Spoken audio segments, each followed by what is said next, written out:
Hello all, welcome back to my YouTube channel safety trainer Asif Syed.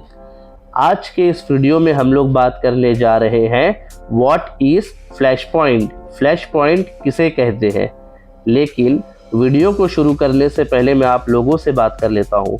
आप लोग please मेरे इस यूट्यूब चैनल को सब्सक्राइब कीजिए, मेरे वीडियोस देखिए, पसंद आते हो उसे लाइक करिए और उसमें अच्छा कमेंट करिए। और हाँ, मेरे इस चैनल को सब्सक्राइब करना बिल्कुल भी ना भूलिए और कमेंट करना भी बिल्कुल भी ना भूलिएगा। अब आ जाते हैं टॉपिक की तरफ वापस। हमारा टॉपिक है फ्लैश पॉइंट। ये एक ऐसा टॉपिक है जो काफ़ी सारे यूट्यूब वीडियोस देखने के बाद भी लोगों को समझ में नहीं आते। कुछ लोगों का मुझे फ़ोन भी आया कि इस टॉपिक के ऊपर मुझे समझ में नहीं आ रहा है, प्लीज़ एक अच्छा वीडियो बनाइए। तो आप लोगों के लिए मैं एक कोशिश कर रहा हूँ कि एक पॉइंट वाइज वीडियो बना रहा हूँ, ताकि आप मुझे फ़ोन करके यह ना बोले कि मुझे समझ में नहीं आया। अब बोलना मुझे बाद में वीडियो देखने के बाद कि आपको समझ में नहीं आया। आइए टॉपिक शुरू करते हैं। फ्लैश पॉइंट क्या होता है? देखिए, फ्लैश पॉइंट एक लोएस्ट टेम्परेचर होता है किसी भी फ्लेमेबल लिक्विड का जो इनफ वेपर प्रोड्यूस करता है। अब देखिए, इसका फ्लैश पॉइंट का दारोमदार पूरा का पूरा लिक्विड के ऊपर है। अब ये क्या करता है? ब्रीफली इग्नाइट और फ्लैश करता है जब वो एक्सपोज हो जाता है इग्निशन सोर्स से। क्या है? फ्लेम या स्पार्क या लाइटर या कोई भी सिगरेट यानी कोई भी फ्रिक्शन से वो आग लग जाता है। समझाता हूँ आपको। देखिए, सबसे पहला ये जान लीजिए कि कोई भी लिक्विड है, लिक्विड चाहे वो पेट्रोल हो, चाहे डीजल हो, चाहे अल्कोहल हो, वो क्या करता है? थोड़ा थोड़ा ना वेपर को यानी भाप को वो उसके सरफेस के ऊपर आ जाता है, पानी के यानी वो लिक्विड के ऊपर आ जाता है। फिर क्या करता है? वो मिक्स विथ एयर हो जाता है, हवा में मिक्स हो जाता है। वो फ्लेमेबल मिक्सचर हो जाता है या कंबस्टिबल मिक्सचर हो जाता है। फिर क्या होता है? उसको सिर्फ एक चिंगारी की ज़रूरत है आग लगने के लिए, और जैसे ही उसको ओपन सोर्स मिलता है और वो सीधा आग लग जाता है। इतना आप समझ में आ गया?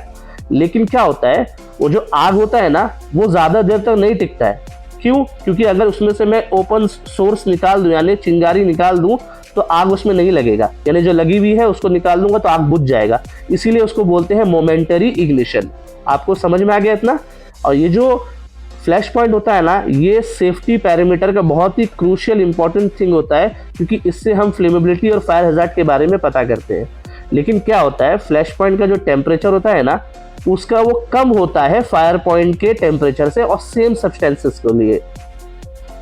और ये जो फ्लेमेबल और कंबस्टिबल लिक्विड कैसे मालूम पड़ेगा? फ्लैश पॉइंट की ही मदद से मालूम पड़ेगा। इसलिए फ्लैश पॉइंट का जानना बहुत ज़्यादा ज़रूरी है हमारे लिए। फ्लेमेबल लिक्विड को क्लासीफाई किया जाता है डिफरेंट क्लासेस में फ्लैश पॉइंट की मदद से। एग्जाम्पल, कोई भी लिक्विड जिसका 37.8 डिग्री सेंटीग्रेड से अगर कम होगा उसे हम हाईली फ्लेमेबल लिक्विड कहेंगे।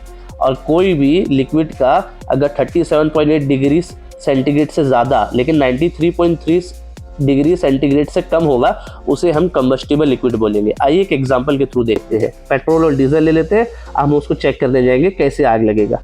देखिए, एक प्याले में हमने पेट्रोल रखा है, एक में डीजल रखा है, और वो थोड़ा सा, जो मैंने पहले ही बताया था कि जो पेट्रोल होता है या डीजल होता है वो थोड़ा सा वेपर सरफेस के ऊपर छोड़ते रहता है, भाप छोड़ते रहता है। जैसे उसको इग्निशन सोर्स तुरंत मिलेगा वो आग पकड़ लेगा। पेट्रोल में देखिए तुरंत क्विक बर्निंग हुआ क्योंकि उसका फ्लैश पॉइंट 37.8 डिग्री सेंटीग्रेड से कम था।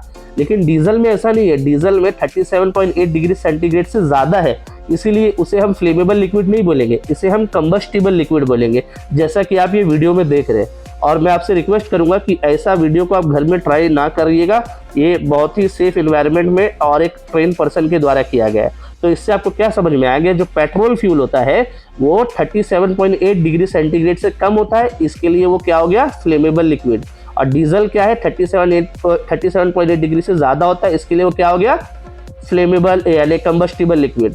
मुझे उम्मीद है आपको समझ में आ गया। अब कोई मुझे फ़ोन करके ये नहीं कहेगा कि मुझे समझ में नहीं आया।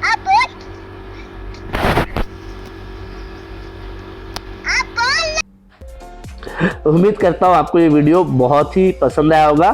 Thank you very much. Video देखने के लिए बहुत बहुत शुक्रिया।